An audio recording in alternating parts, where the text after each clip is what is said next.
noches. Como siempre, un placer acá desde Unión TV llegar hasta ustedes con La Noche Menos Pensada, edición correspondiente a hoy lunes 27 de mayo de 2024. Oscar Ferraro, buenas noches. Marco, ¿cómo estás? Excelente. Rubén, ¿cómo estás? Hola, ¿qué tal, Oscar? Hola, Marco. Buenas noches a todos. También a la audiencia que nos sintoniza esta noche para ver La Noche Menos Pensada. Buenas noches, Rubén. Bueno, tenés todo el tiempo del mundo que quieras para hablar. Ya sé, todavía no salieron campeones, pero ya se sienten campeones. Es como cuando el primer partido de la Libertadores gana y dice, hasta Tokio no paramos. Así que adelante, adelante. No, yo quisiera hablar y preguntarle a vos y a la audiencia también, ¿qué le pasó a la franja? Estaba ganando 1-0 ayer en el partido. Y Tacuarí creo que puso las cosas como tienen que ser, de acuerdo al criterio de Tacuarí. Y esta sonrisa solamente por... No hay explicación. Por la falta de explicación. No hay explicación. No hay explicación. Sarcástica. No. Pero la pelea está todavía entre Cerro Porteño y Libertad. Hay 2 fechas todavía y muchas cosas pueden pasar. Lamentablemente Olimpia ya no llega. Ya muchos no penales pueden aparecer, entonces sin problema. El veneno siempre viene. Ese comentario está muy duro, maestro Marcos. Bueno. Genial, a este paso yo creo que Cerro sale campeón. Eso, están dadas las condiciones como para que salga campeón. Además, está jugando bien ahora. Si los dos que están peleando la punta, los dos ganan los 2 partidos siguientes, igual Cerro sale campeón. Por la diferencia deportiva. Diferencia deportiva. Porque se contabiliza en ese caso los partidos que jugaron entre ellos. Exacto. Y ahí Cerro tiene ventaja. Entonces, por eso digo, es casi seguro que Cerro sale campeón. Así que, si quieres decir ya, gritar ya hay sin que problema. Cantar victoria antes de alzar la copa. Bueno, el partido, se fue mucha gente a la cancha, lógicamente, pero la mayor parte de la gente el partido vio por televisión.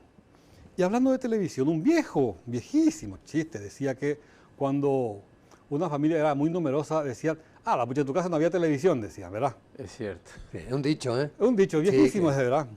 Porque hoy en día, digamos, una familia tipo, me parece que ya no tiene esa cantidad de hijos que tenían nuestros abuelos y nuestros bisabuelos, ¿verdad? No, yo creo que hubo un cambio radical en ese aspecto. ¿Verdad que antes, sí? sobre todo en las zonas rurales, era común, era normal hablar de que una familia tuviera 8, 10, 12 hijos. Pero yo creo que eso se debía más bien por el tema del algodón, sobre todo si recordamos acá lo que pasó hace 20, 30, 40 años cuando Paraguay todavía explotaba el algodón. Entonces la gente necesitaba materia prima laboral. Entonces tenía mayor cantidad de hijos para que le sirviera de brazos. Hay un dicho, Rubén, que dice, mi abuela tuvo 8 hijos, dice, ¿verdad? Mi papá tuvo 5, yo tuve 2 y mi hija tiene un gato y la mandó castrar. Así que esa es más o menos la historia. Ese es el chiste actual de que se extingue la humanidad, ¿verdad? Sí. Bueno, vamos a salir de todas esas dudas, porque esta noche vamos a encarar el tema y ya está en nuestra mesa de trabajo el apreciado amigo y sociólogo Roberto Céspedes. Aquí le decimos buenas noches. Roberto, gracias por estar con nosotros. Bueno, muy buenas noches a ustedes, a la audiencia y agradecido por esta invitación. Roberto, ¿era así la familia tradicional paraguaya con numerosos hijos?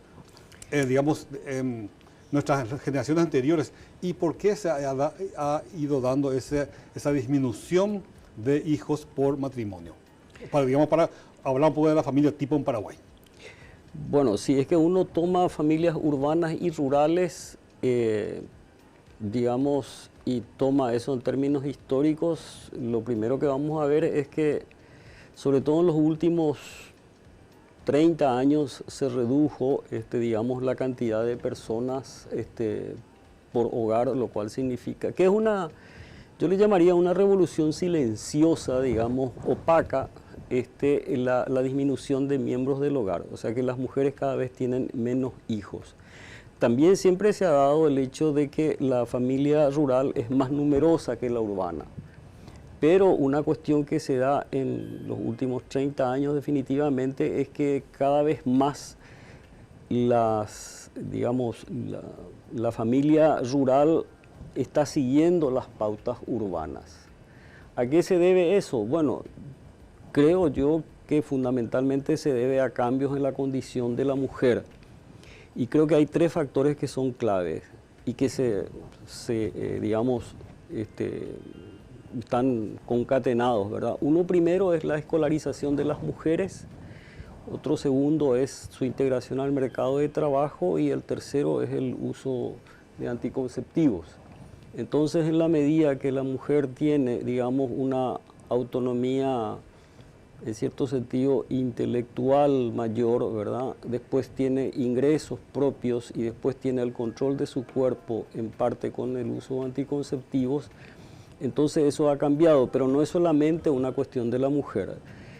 Digamos, también se ha dado un proceso de urbanización, un proceso de industrialización y un proceso de incorporación de hombres y mujeres al mercado de trabajo que cada vez requiere más tiempo de, digamos, de las personas dedicadas al trabajo. Esa fórmula que antes, ya que estaban hablando ustedes de fórmulas anteriores, ¿verdad? De 8-8-8, ¿verdad? 8 horas para dormir, 8 horas para trabajar y 8 horas para la familia. Eso se ha ido reduciendo. Lo que ha crecido ha sido el tiempo dedicado al trabajo. Esas 8 horas para dormir también se han reducido y por otra parte, una cuestión que antes no teníamos es, sobre todo hoy en la zona urbana, es esa gran distancia que se da entre el lugar de trabajo y el lugar de residencia. Mucho tiempo viajando. Y hay mucho tiempo viajando, ¿verdad? Pero para poner un número, ¿verdad? En el 82, el promedio del tamaño de los hogares era de 5,2 personas, en 1982. Perdón, 5,2 significan marido, mujer y 3 hijos, 3,2 hijos. No es así, porque en esto hay hogares unipersonales, hay hogares compuestos, hay hogares nucleares completos, monoparentales y extendidos. Yo estoy tomando el total general para la comparación. También en ese aspecto hay distintos tipos de hogares. Yo creo que hay una visión errada de que hay un solo tipo de hogar. Eso no es así, digamos. En el 82 era 5,2 personas por hogar y en el 2017 son 3,9. O sea, en 35 años se redujo 1,3 personas, que es un promedio importante, digamos. Y lo que es más, dentro de ese hogar que se llama nuclear completo, que es padre, madre, hijos, ese fue el hogar que tuvo, digamos, como es el mayoritario, tuvo precisamente esa disminución de 1,3 personas en 35 años. En 35 años. Pero los cambios de demografía no suelen ser muy radicales en términos de cantidad de puntos entre entre estos 10 años y otros 10 años y otros 10 años. O sea, son cambios más lentos, a menos que haya habido una catástrofe como puede ser una guerra, por ejemplo, ¿verdad? Que eso sí disminuye. Una pandemia. Una migración. O una migración. En este caso, Roberto, la migración tiene un fuerte impacto, ¿verdad? Tanto migraciones en América, es decir, hacia la Argentina, al Brasil, y migración también hacia Estados Unidos y España, por ejemplo, sí. ¿Verdad? Bueno, pero acá creo que hay una diferencia muy importante que es la migración hacia la Argentina, digamos, una migración constante, opaca desde tiempos coloniales. En cambio, la gente que se va a España y que regresa para el fin de año, se va a la televisión a recibir en el aeropuerto. O sea, esa es una migración que tiene una alta visibilidad y eso de pronto... ¿De prestigio? Quizás, no sé si prestigio más en el sentido que la gente se va y está frente a la televisión, ¿verdad? Pero eso también puede producir el espejismo de pensar que son más de los que son. Pero es un fenómeno relativamente nuevo el tema de la migración a España. Y eso con relación a la Argentina. Argentina, como dijiste, desde la época colonial. De la época colonial. Bueno, está Estados Unidos también, no te olvides, porque hay un gran contingente de paraguayos. De paraguayos de Caraguatá. ¿Verdad? Del departamento de Cordillera. Esa es una migración que se fue dando sobre todo a partir de los 50, digamos, y es la típica migración familiar y digamos local, en el sentido que se va uno de avanzada y después le lleva a otro y después le lleva a un pariente, después le lleva a un compadre, una cosa esa, y así se va dando. Pero es una migración pequeña en términos de cantidad. En cambio, la que tiene la gran visibilidad es la España. La España. En cambio, nadie se va a tomarle una foto a un tipo que agarra su mochila o su valijita y toma el ómnibus y se va a Buenos Aires. Porque es rutina, porque es rutina, ni tampoco porque regresa, claro. ¿verdad? A menos que sea, no sé, fin de año y entonces estamos frente a las, no sé, las colas de ómnibus, una cosa de esa, ¿verdad? Sí, esporádico. Pero es muy rutinario porque hay un proceso que cayó muy en las zonas rurales de Argentina, por ejemplo, ¿verdad? Que era un gran contingente de mano de obra que iban a suplir el problema de la zafra, de los braceros, de todo ese tipo de cosas. Esa migración a la Argentina, esa es estacional y a las provincias más o menos limítrofes, sí, ¿verdad? Y esa se da creo que hasta comienzos de los 60. Y después ya cambia la migración porque se vaya a Buenos Aires. Volviendo al tema que mencionaste pero familia era nuestro tema. Eso para mí me sorprendió ese dato que dice que en 35 años haya habido tanta reducción, digamos, del tamaño familiar. Decías que esos fenómenos no se dan generalmente en tiempos tan cortos. No, lo que no se da en tiempos muy cortos es el hecho de unas subidas o bajadas, digamos, de muchos números, de muchas cantidades. Esto acá es una reducción que la característica que tiene es que es una reducción que no se ve, que está invisible. Ahora viene el tema, ¿preocupa o no preocupa eso? Porque ese es un poco el análisis que podemos hacer también, ¿verdad? Si de repente nos encontramos ante una cosa de que disminuyó la población, porque aquí nosotros pensamos que estamos con 7 millones de paraguayitos, y sí, resulta que el INE, con su censo nos dijo, no, son 6 millones 100, algo así, sí. 100 millones 200, ¿verdad? Entonces hubo una disminución de la población paraguaya. No hubo una disminución de la población paraguaya, lo que hubo fue una sobreestimación. Un problema de datos. De la proyección se hizo. O sea, se hicieron censos decenales, ¿verdad? Desde el 50, el primero moderno, después está el del 62 y después ya siguen los censos cada 10 años. El del 12 tuvo limitaciones significativas de cobertura. Y sobre esa base después vienen técnicos, sobre todo de CEPAL y del Fondo Monetario, CEPAL, ¿verdad? Que hacen trabajos de cómo utilizar los datos que se obtuvieron. Porque se obtuvieron, digamos, como que el 50%, más del 50% de la población. Y esa es una gran cantidad de datos que no se puede tirar a la basura. Entonces lo que se ve es de cómo interpolar con los datos que se tenían de las encuestas de hogares, que son, digamos, trimestrales, cómo salvar los datos de ese censo del 2012. Y ahí se hace una estimación del crecimiento de la población. Y ahí hubieron, digamos, sobreestimaciones en términos de, creo que fue en la parte de pensar que había una especie de equilibrio entre la gente que entraba y la gente que salía. Y evidentemente salió más gente de la más de la que entró, ¿verdad? Pero se hizo sobre datos erróneos, datos parciales, mejor dicho. Bueno, pero digamos, tenían que usar esos datos parciales, parcheados, porque peor es tener un agujero de datos. No, por supuesto.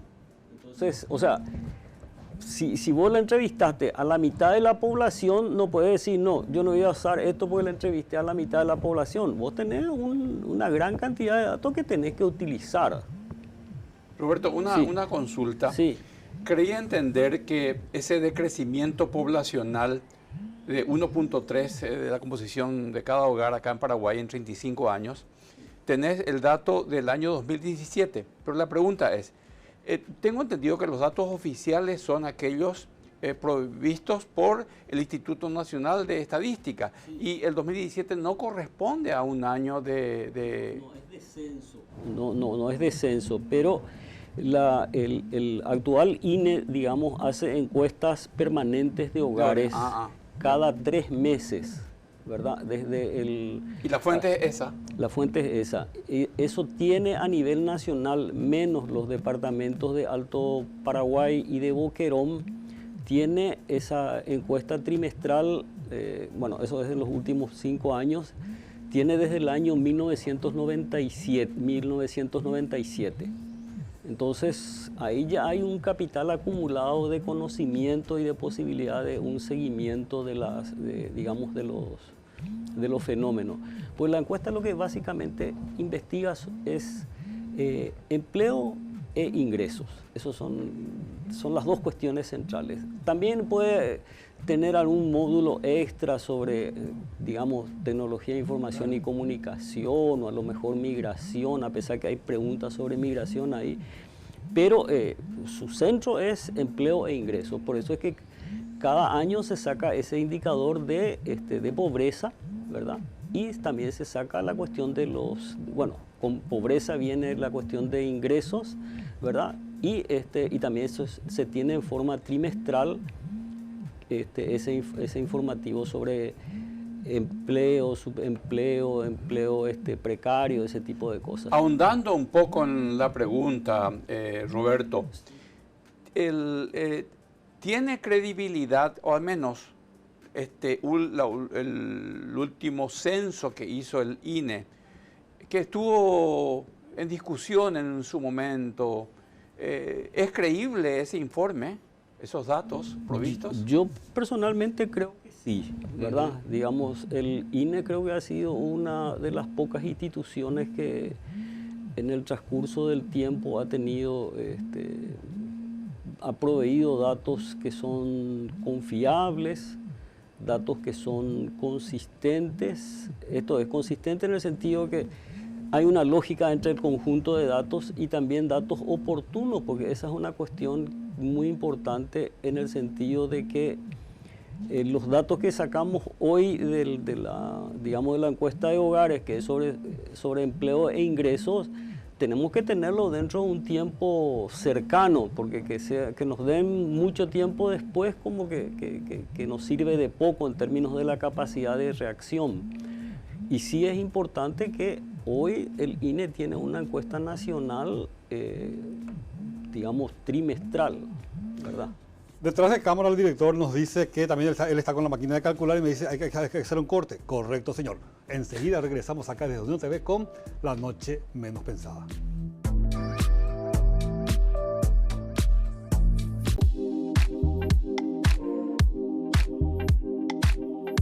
Seguimos acá en Unión TV con La Noche Menos Pensada. Llegamos hasta usted a través de los canales 17 en la grilla de Personal Flow, 23 en la grilla de Tigo, 28 en la grilla de Copaco TV e igualmente en nuestro sitio web www.uniontv.com.py.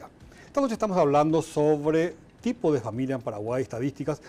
Nuestro invitado es el sociólogo Roberto Céspedes, un apreciable amigo de hace muchos años. Roberto, te consulto. ¿Hay una estandarización del tipo de familia paraguaya? Bueno, para estudiar yo lo que estudio de tipos de familia son la producción, la tipología que es del Instituto Nacional de Estadísticas, ¿verdad? Que tiene los grandes números, o sea, no hay ninguna otra fuente que pueda compararse al INE.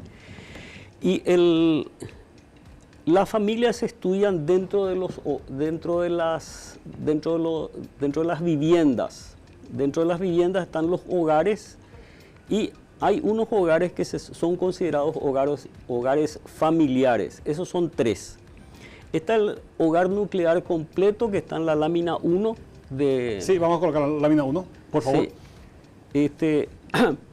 El hogar nuclear completo es la imagen que tenemos usualmente, que es padre, madre e hijos, ¿verdad? Sí. Pero también se considera hogar nuclear completo aquel que está compuesto solamente por padre y madre.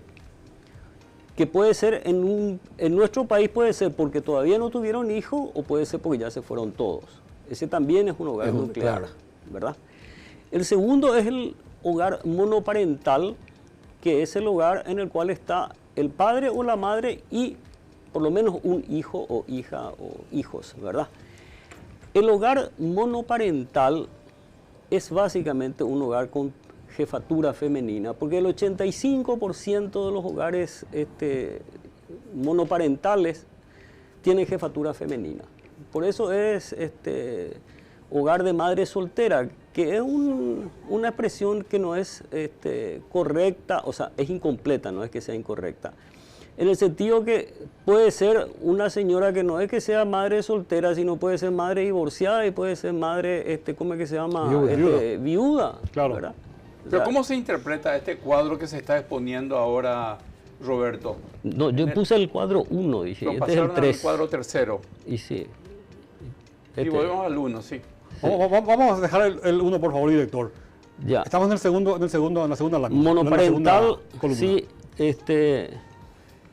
que tiene padre o madre e hijo o hijas, Ya. ¿verdad? Y acá digo que es el 75% de la jefatura de estos hogares es femenina.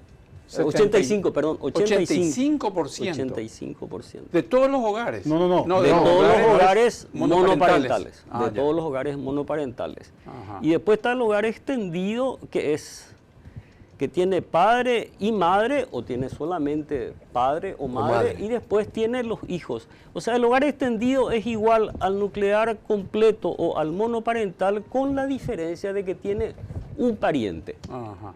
Que es, digamos... Una nuera, un yerno, sí. Claro, exacto, vos lo acabas de decir, ¿verdad? Puede ser la esposa, ¿verdad? Que se separó, se queda con los hijos y le trae a la mamá para que sea apoyo.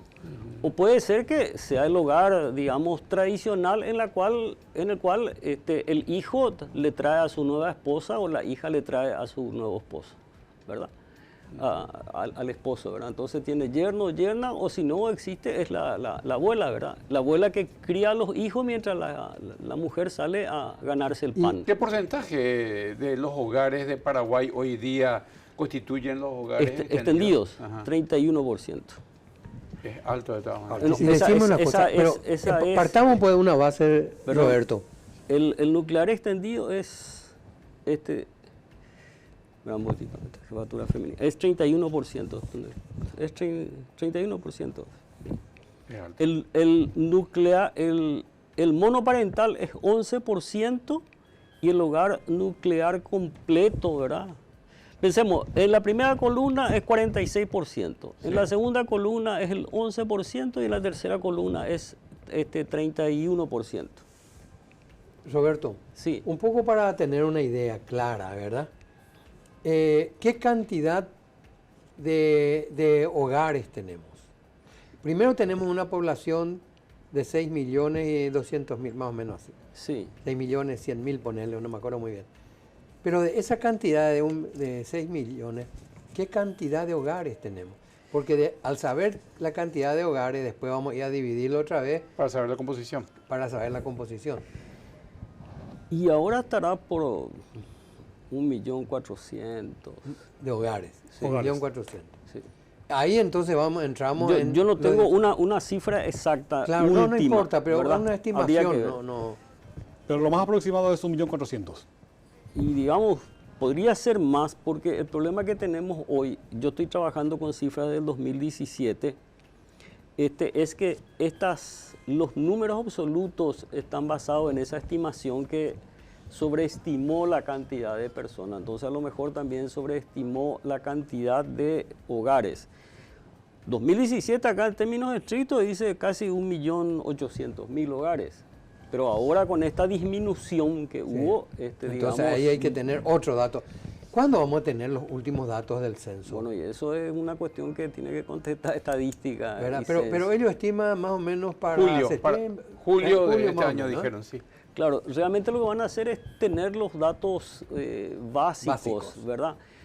Que siempre suelen ser tamaño y composición, o sea, cuántos somos, digamos, después hombres y mujeres y la cuestión de grupos de edad. Eso es lo básico. Sí, Y después se ven otras cuestiones como las migraciones, la condición de la mujer, el empleo, la educación, ¿verdad?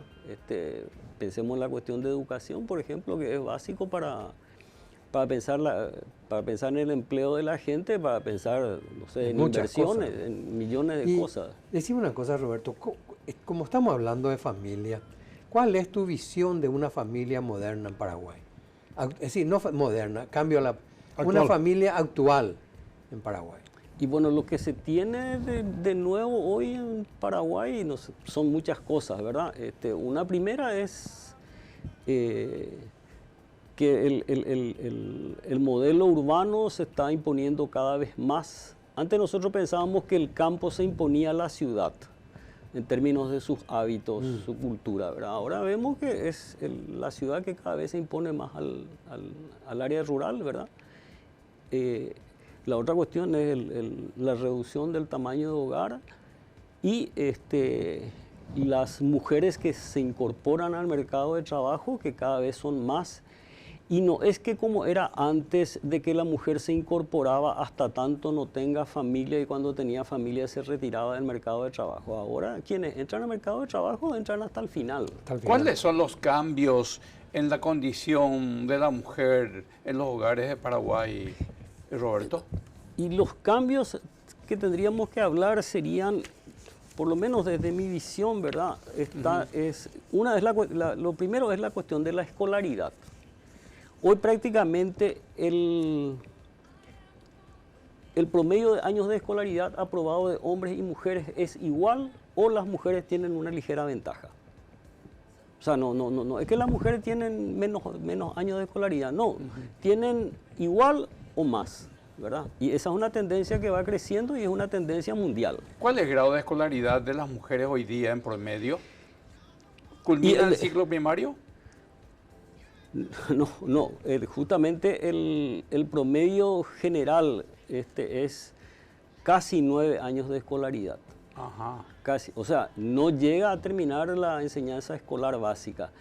Y la tendencia que se tiene, que puede ser muy útil como una estimación, ¿verdad?, es de que cada 10 años generalmente se aumenta un año más de escolaridad.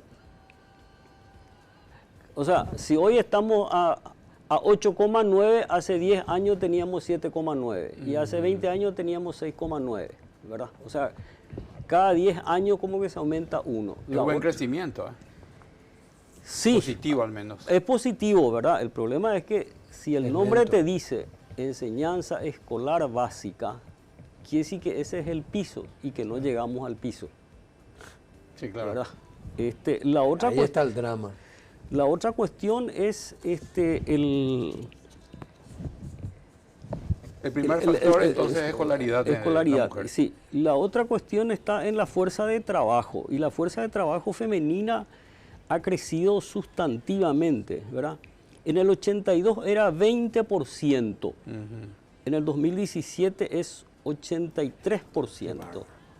¿Qué se entiende como fuerza de trabajo? La mujer que tiene, digamos, más de 15 años y que quiere incorporarse al mercado laboral. Externo a la casa. Externo a la casa. O, bueno, también puede hacer trabajo en la casa toda vez que sea remunerado. Claro. La clave está en que esté remunerado, ¿verdad? Fue un crecimiento considerable. Sí, eso yo creo, ¿eh? No, fue ¿cómo es que se llama? Fue gigantesco. Gigantesco.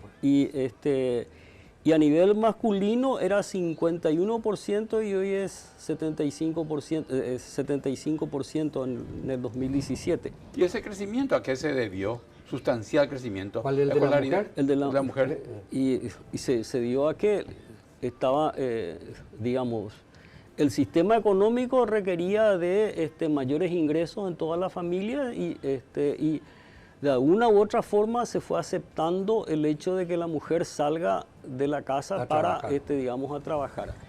Antes lo hacía, el ideal ese de que el hombre era el proveedor y que la mujer siempre era la dependiente, eso, y que con lo que traía el hombre era suficiente, eso creo que fue una cuestión que estaba más vinculado al sector medio urbano, no al sector popular urbano, ¿verdad?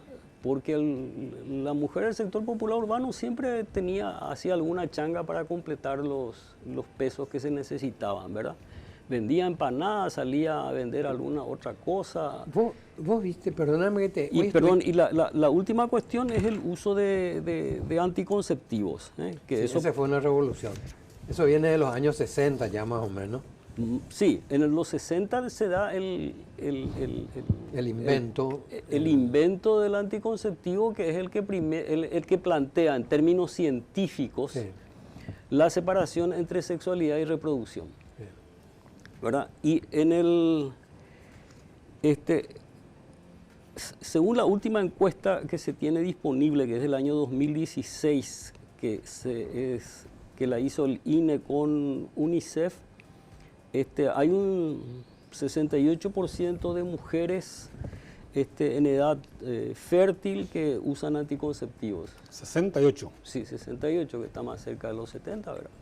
O sea, entonces vos tenés... 70, elevadísimo. 70, digamos, porque... Y sí, redondeás y llega a una cosa ya alta. 70, ¿verdad? Que ellas deciden en qué momento tener hijos. Usan anticonceptivos, ¿verdad? Indudablemente que esa es una relación dinámica en la cual influye y es importante también el rol del varón, ¿verdad? Pero, digamos, el solo hecho de incluir eso, digamos, dentro de su rutina primero es un gran cambio cultural, ¿verdad? Sí. O sea, no es que se reciben todos los hijos, no es que el ideal de la mujer ya no es casarse y tener hijos, ¿verdad? Porque hay mucha gente que no se casa y ese es un fenómeno nuevo, las nuevas uniones, ¿verdad? La otra cuestión es que no es que se recibe todos los hijos que Dios manda, ¿verdad? Entonces ahí tenemos, y una forma de eso es que es una autonomía de la mujer, ¿verdad? En el sentido de que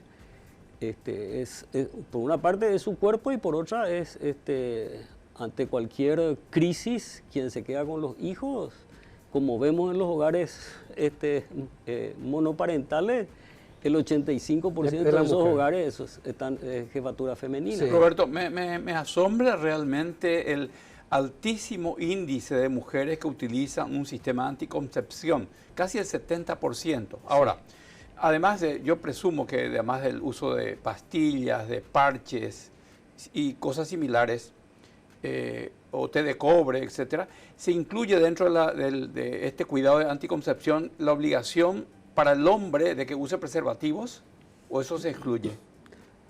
No, eso es lo que la pregunta está dirigida a la mujer, no está dirigida al varón. Y no hasta donde yo recuerdo no se incluía eso dentro de las preguntas. O sea, pero no te puedo contestar con certeza. Pero el hecho de que si nosotros hacemos esta misma pregunta a los hombres, obviamente vamos a tener una tasa ínfima, ¿verdad? Sí, no creo que sea muy alta. Pero te quería hacer una pregunta, sí. Ya que hiciste un estudio estupendo. Te habrás fijado seguramente en los diferentes censos que tuvimos, ¿verdad? Sí. Tomando el caso desde López, ¿verdad? Sí. ¿Qué encontraste vos de parecido o de diferencia entre este tema de la mujer como cabeza de hogar? Bueno, en primer lugar yo tengo que decir que yo leí esto en un texto que es clave, que creo que la gente tiene que conocer, que es el de Bárbara Potash, que ella escribió su tesis doctoral sobre el paraíso de Mahoma o el país de las mujeres, que es el título de su tesis doctoral, que es la historia de mujer y familia desde la colonia hasta, digamos, mediados del siglo XX. Ella lo que ha hecho es el gran trabajo de reconstruir las boletas, digamos, y los datos que se tienen así muy dispersos del censo de 1846, creo, que se hace en tiempo de Carlos Antonio López, definitivamente bastante antes de la Guerra Grande, ¿verdad? En la cual ella encuentra que, creo que el 45% de los hogares tenía, digamos, jefatura, digamos, masculina, por así decirlo, porque dice hombre y mujer, y un 44 o 43% de los hogares encuentra que tiene jefatura femenina. O sea, esos 2 puntos porcentuales de diferencia es un empate. Claro. Un empate técnico, como dicen. Un empate técnico, ¿verdad? Lo cual derrumba la idea de que la mujer jefa de familia es producto de la Guerra Grande. No, esa es una cuestión que existía. O sea, 20 años antes ya se registró. Claro, pero su raíz es su raíz colonial, ¿verdad? ¿Por qué? Porque llegan los españoles y ¿qué tienen? Por eso es que le llaman a Paraguay en un momento, en una carta annua, un jesuita dice, parece esto es el paraíso de Mahoma, porque tenemos un español que tiene una esposa más o menos oficial, ¿verdad? Y tiene varias concubinas y con cada una tiene hijos. Sí. Entonces esas concubinas que no reciben la atención del español, ¿qué son? En última instancia son mujeres cabeza de familia, que se las tienen que arreglar así como sea. O sea que el fenómeno no es nuevo. No hay ninguna razón para decir que es nuevo y mucho menos de que es atribuible a la Guerra Grande. Correcto. Un nuevo corte, por favor. Enseguida regresamos acá desde Unión TV con La Noche Menos Pensada.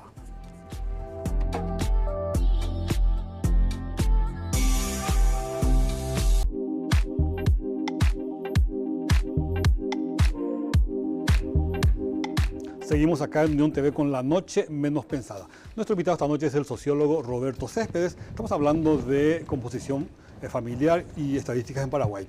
Roberto, antes de seguir un poco con el tema mujeres jefas de hogar, que es un tema interesantísimo y por supuesto nos apasiona. Luego de al terminar la guerra contra la Triple Alianza, lógicamente hay una gran población femenina frente a la masculina, que quedó diezmada. Con el tiempo eso se fue equiparando y ahí no hubo ningún tipo de intervención para decir que se buscó equilibrar la población. Se dio naturalmente esa situación. Sí, después se dio eso, digamos, en un tiempo que no sé cuánto, ¿verdad? Porque el censo moderno es de 1950, el primer censo moderno, y ahí ya hay equilibrio de sexos. Claro, pero digamos que el hombre no intervino y no digamos que no hubo una política de Estado, no hubo nada. Nada. Fue una cuestión sorprendente, natural. Fue una cuestión natural. Bueno, sigamos con mujeres jefas de hogar. Bueno, las mujeres son jefas de hogar según distintos tipos de hogares, ¿verdad? En primer lugar está en ese hogar nuclear completo, digamos, creo que lo significativo es en esta gráfica, ¿verdad? Que en el año 1982 no hay ninguna mujer jefa de hogar en el hogar nuclear completo y sí hay, digamos, fíjense, 85% en el hogar monoparental. Y en el 2017, eso sí es el gran cambio en el hogar, nuclear completo, es 16 y en el otro se mantiene. Claro, sorprendente, ahí tenemos justamente en pantalla. Sí. Y eso es en el hogar nuclear completo y en el monoparental, ¿verdad? Y ahora pasamos la siguiente placa. La siguiente placa. Fíjense que en el extendido, en el 82 es 30% es femenino, ¿verdad? En el 2017 es 31, o sea, es igual. Y digamos, en el total de hogares familiares es 85 y 89. Y lo que es importante, en el total se pasa digamos, de 10 a 20. Que sea en la placa anterior estaba. No, está acá en jefatura femenina 1982, que está en color paja, es 10, y en la siguiente, en la 4. Sí, vamos a retomar. En la 4, en la 4. Es esa la 4. Esta es la 3, figura dice. 3 dice ahí. Y ¿viste? El que es total de hogares familiares es, digamos, es 10 en 1982 y 20 en el 2017. Sí. Se duplicó en 35 años. O sea, hay cambios, no sé si drásticos, pero significativos por lo menos. Pero hay cambios que digamos, son muy importantes, sobre todo en el hogar nuclear completo y en el extendido. ¿Se puede hablar de una irresponsabilidad también paternal del hombre? Por en este supuesto. caso? Por eso ¿Abandono? por eso es que hay la lista de, ¿cómo es que se llama? Redam. Claro, lo que no pagan es básicamente...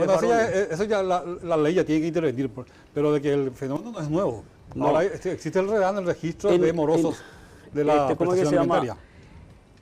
De las memorias de Juan Sinforiano Bogarín el Viejo, ¿verdad? El primer obispo que tuvimos paraguayo, ¿verdad? Cuando se crea el obispado de Paraguay, él en sus memorias dice, el paraguayo reconoce al hijo que no alimenta y la deuda que no paga. Durísima. Repetimos, por favor. El paraguayo reconoce al hijo que no alimenta y la deuda que no paga. Patético. Sí. Sigue vigente. Y sigue vigente. Y eso está hablando él de sus giras a finales del siglo XIX. Yo he escuchado hablar así hombres que cuentan de que tienen hijos o caras y cosas por el estilo. Arriba los portes, dice. Sí. Como si fuera una gran virtud.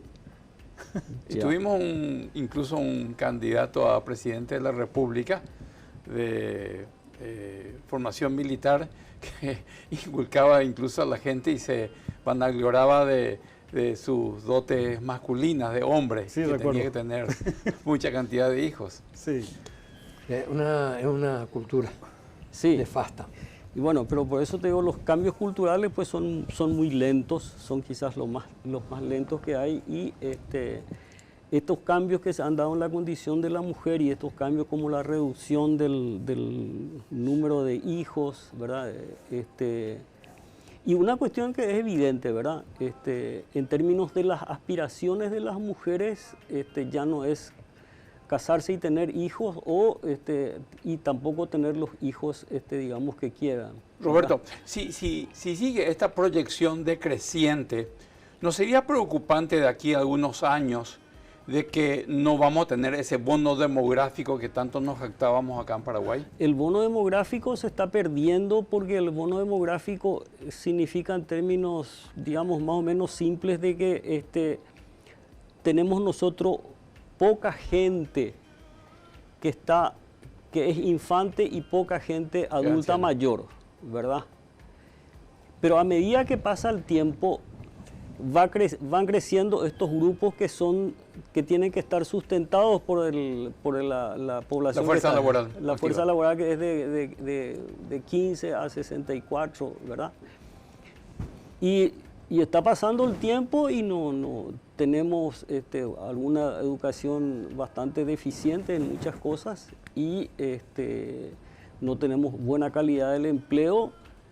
Y mientras está creciendo digamos, este peso, no estoy hablando en sentido peyorativo, ¿verdad?, de niñez y personas adultas mayores.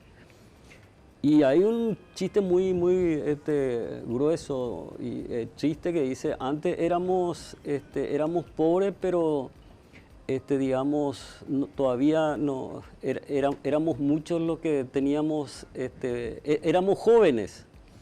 El problema es cuando seamos pobres y viejos. Claro. El INE, de acuerdo a los datos últimos que ellos manifestaron, dieron a publicidad, Roberto, hablan de un incremento en el crecimiento de la población de 2,3%.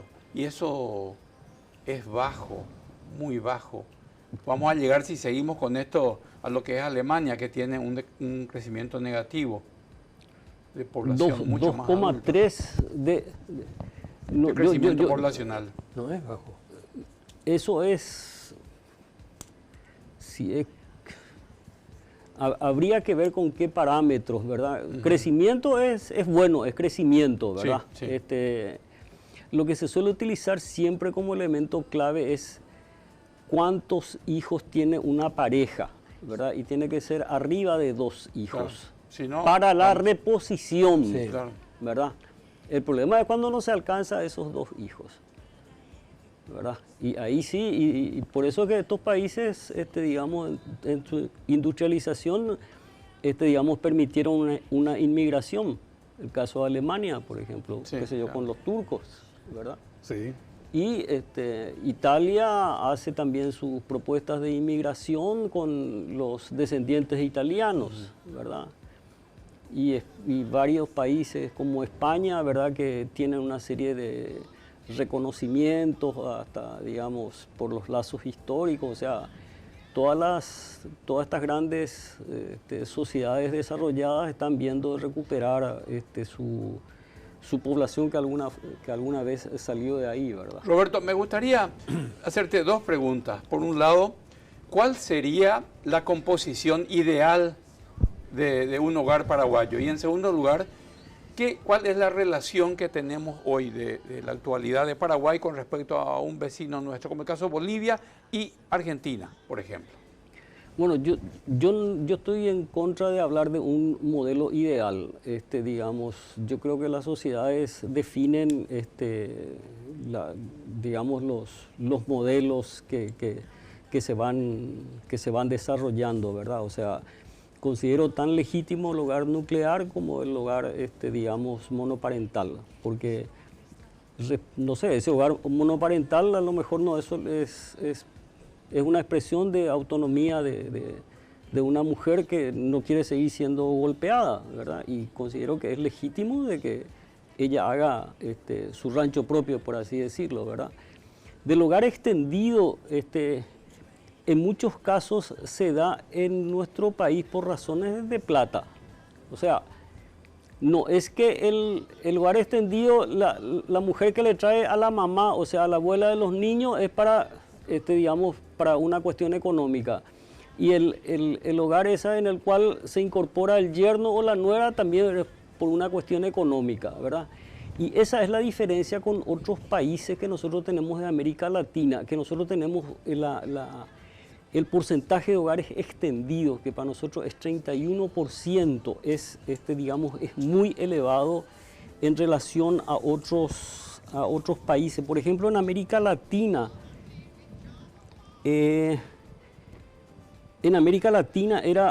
el 2017 era 24%. Muy inferior, Y nosotros tenemos 31%. O sea, ese es nuestro elemento diferenciador con América Latina, ese hogar extendido. A ver si estoy entendiendo. Estamos hablando que el crecimiento, ¿verdad?, de las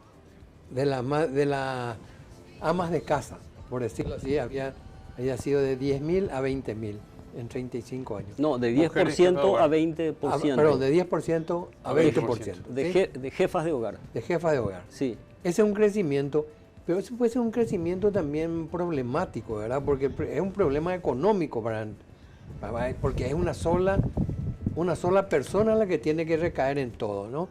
Lo ideal debería de haber sido un poco algo más igualitario. Ahora, por esa cuestión igualitaria, pues que están estos pedidos de pensión y cosas por el estilo, ¿verdad? Pero ¿por qué, siguiendo con la pregunta de Oscar, por qué habitualmente la mujer tiene menor grado de ingreso, recibe menos paga que un hombre por un trabajo similar, Roberto? Y porque existe una percepción cultural de pagarle siempre menos a ella, además de, digamos, de darles tareas de menor jerarquía. En un mundo dominado por los varones, generalmente están con la mujer es lo que se da también con esa cuestión de raza, por ejemplo. Quienes se incorporan a, no sé, a una tarea dentro de un bar, a lo mejor del grupo inmigrante son los que van primero a la limpieza y después pueden subir a la cocina y después pueden subir a mozo. No van a ser gerentes en primera instancia, ¿verdad? Es decir, un problema educativo también, ¿eh? Es un problema cultural. Cultural, claro, no pero solamente, que incluya todo eso, ¿verdad? Entendemos un problema cultural. Pero también es un problema, problema entre comillas, favorable también en muchos casos a, digamos, a las estructuras de empresas o de industria, ¿verdad? En el sentido que parten del principio de que la mujer tiene un ingreso complementario en el hogar y entonces ya el techo salarial que le ofrece es un techo ya bajo. O sea, no es que ella tiene muchas opciones de elegir. Es injusto. Sí, en términos de valoración es injusto. Pero es lo que hay, como dicen. Es lo que hay, y digamos, y para eso tendrían que haber una cantidad de leyes con respecto a no discriminación y también, pero hay avances también, no es que se puede decir que no hay avances. Yo creo que ha habido muchos avances, ¿eh? Sí. Porque también la educación tiene mucho que ver. El INE tiene justamente en la parte de, ¿cómo es que se llama? De sus... En la parte de empleo, el INE siempre saca un tríptico de estadísticas de enfoque de género cada año con sus encuestas. Y hay uno de sus datos está población de 15 y más años de edad ocupada en cargos directivos por sexo. Que te da una idea de justamente de eso. Y dentro de ese análisis, Roberto, ¿hay estudios donde podamos cuantificar cuántas mujeres son empleadas y cuántas son las que emprenden su propio tipo de negocio? Sí, si son autoempleadas, sí vas a tener. Si emprenden ellas sus negocios, no sé. Eso yo no sé, esa parte no sé. Pero tenés ya, ¿cómo es que se llama? El tema de MIPYMES, por ejemplo, tuvo que haber impactado en la mujer, ¿verdad? Sobre todo en un aumento, ¿verdad?, del poder adquisitivo de mujeres. Pero la cuestión de MIPYME es generalmente que las mujeres hacen trabajos que son compatibles con sus roles de género. Y además puede hacerlo en su hogar. En muchos Por casos. eso, pero lo que te quiero decir es que eso habrá ayudado, ¿verdad?, sí, indudablemente, a fortalecer el núcleo familiar, económicamente hablando, ¿verdad? Crecimiento de ingresos. Crecimiento. Entonces, yo creo que deberíamos de tener una entrevista con la gente Roberto, de MIPYMES. de acuerdo a los datos que manejas, digamos la cifra global del censo, ¿hay mayor emigración femenina o masculina? No sé. ¿No manejas ese? No sé, porque creo que no salieron todavía los datos de emigración. Porque cuando hablamos, digamos, de la clase, digamos, de menor nivel social que va a la Argentina, las mujeres se van a trabajar en casas de familia, se van a trabajar en el servicio doméstico, y los hombres por lo general se van a trabajar en construcción. Pero y en España también haciendo más o menos lo mismo. La misma cosa, ¿verdad? Sí. Pero aparentemente, hay una percepción de que van mayor cantidad de mujeres que de hombres. ¿A España? O a la Argentina. No sé. Porque, yo digamos, no trabajo para la inmigración a la Argentina, tendría que ver con Sebastián Bruno, que es el experto en eso. Entiendo. Bueno, Roberto, se nos acabó el tiempo lastimosamente. Te estamos muy agradecidos, nos diste datos fabulosos, realmente impactantes, sorprendentes. Ahí, esa cifra que tiraste, mira, realmente uno queda sorprendido. Te estamos muy agradecidos. Muy agradecido y hasta la próxima. Ya. Gracias. Será hasta el próximo jueves a las 21 cuando regresemos acá desde Unión TV con La Noche Menos Pensada.